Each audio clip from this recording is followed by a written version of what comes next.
We can't skip this part or we'll stay stuck, making no progress.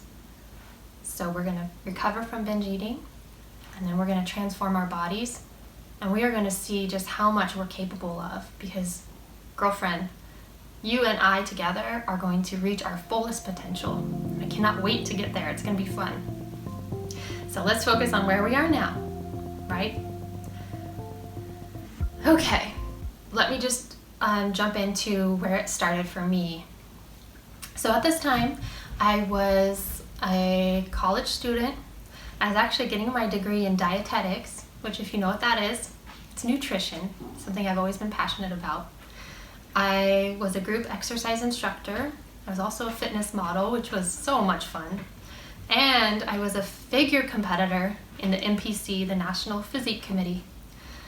And at the time, there was just for women bodybuilding, fitness, which was like gymnastics, or figure. And figure was the most feminine of the divisions. And so that was the one that I did. And I, going into that, did a complete body transformation on my own. I was thrilled with the results, loved the experience and the outlook it gave me on life, and I just couldn't wait to share that with everyone else. So I put my love for weightlifting, which I have been doing since high school. It was my favorite elective. I was in that weight room doing athletic weights or women's weights every semester of high school. And my love of nutrition, my passion for nutrition together, and I just was amazed with the results. And so towards the end of my degree, I was also a nutrition counselor, and that was a really exciting opportunity for me to get up close and personal with people. I was specifically working with obese clients, and like I said before, my goal was just to share with them how I reached my fullest potential so that they could too. I wanted them to be free and to experience the abundant life that we have access to. And so I started to get a little bit frustrated because time after time, my clients were struggling, and they were going through a lot of deep emotions around food and eating, and I didn't understand them. I didn't, and I wanted to. I had so much compassion for them. I would go home and I would honestly cry, first of all, because of the things that they were going through, and I just saw them as so beautiful and so capable, but I didn't know how to help them see themselves that way.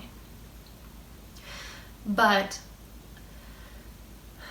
I got to a point where I actually prayed to God to open my eyes and to allow me to experience what they were going through so that I could understand them and so that I could help them. And it's crazy because when I prayed that prayer, I felt a strong tug in my heart and a pain in my stomach that was like, oh, maybe I don't want to go through what they're going through. Like, this is going to get really uncomfortable. And I knew I was going to have to go through some really hard times. And I'm going to be honest with you. I feel bad saying this, but I actually took it back. I was like, God, never mind. I don't want to go through a hard time right now. And I knew in my heart, I knew in my gut that I was going to. I prayed for it and it was going to happen. And so, lo and behold, I ended up in full-blown binge eating disorder. And it was some of the hardest years of my life, especially with everything I was involved in, nutrition counseling, getting a degree in nutrition, teaching group fitness classes, being a competitor, being a fitness model. Like, I couldn't let my body get soft and weak. And not only did it change my body composition, but it changed my mind, my thoughts, my confidence, big time. And so I really felt a lot of shame, and the hardest part of it all was I felt like I was living a lie. I felt like I was trying to maintain this persona on the outside, And inside, I was just hurting so much.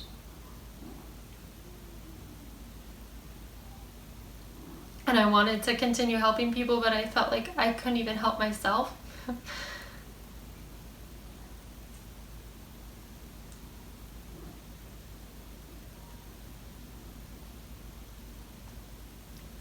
And so I know the struggles that you're going through.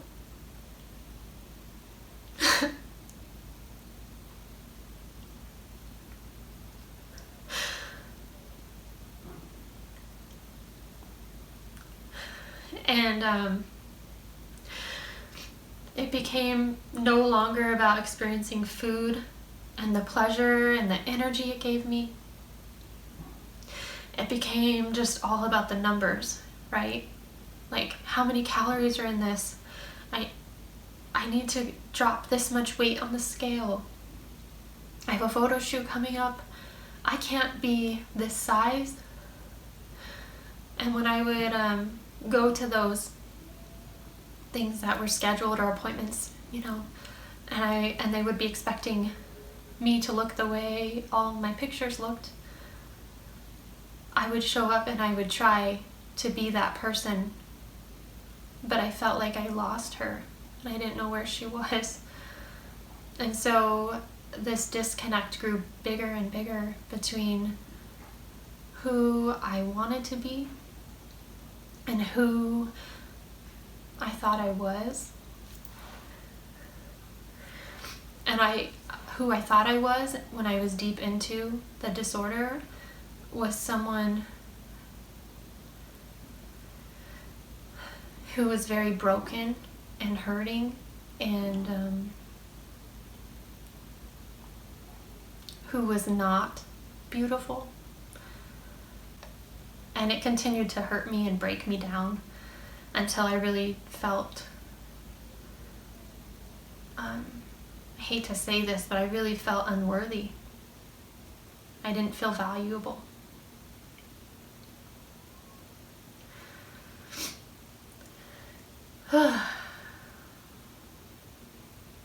Thank you for letting me just share that. So that's where my journey started.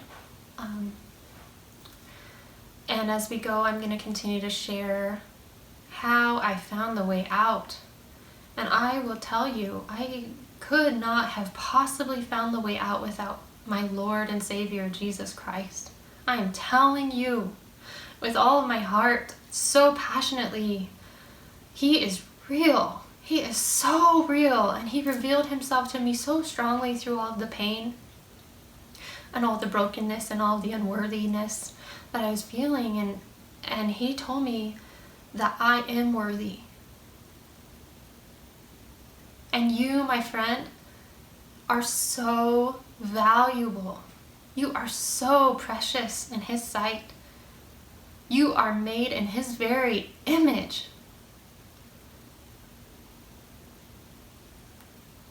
Don't you let anyone lie to you and tell you otherwise. You are beautiful and capable of so much, and you are here for a purpose. And I just pray that that purpose would be fully realized.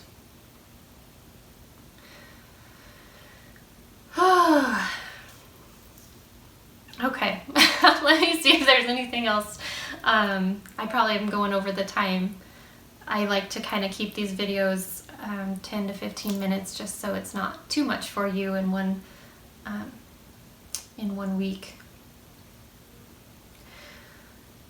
So the biggest part of my healing came in realizing that I need to communicate to myself and to my body that I am safe, that there is no danger, there's no threat, and that my body is my biggest ally.